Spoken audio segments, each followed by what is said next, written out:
meantime, today, postal workers across the country are planning a day of action as President Donald Trump is considering making some major changes. And those changes could include placing the U.S. Postal Service under the control of the Commerce Department. Atlanta News First, Sarah Hammond, live for us in Marietta. So, Sarah, what do we know?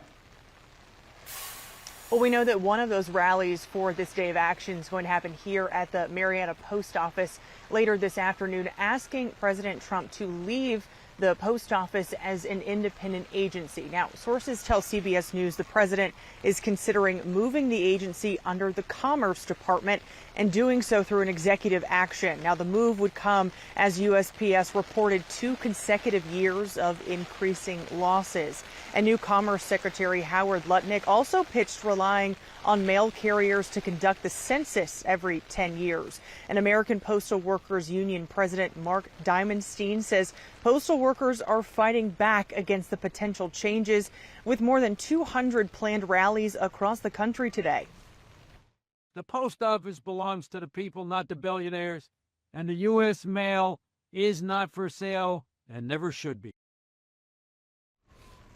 And the rally here at the Marietta Post Office kicks off this morning at 11:30. Live here in Marietta, Sarah Hammond for Atlanta News First.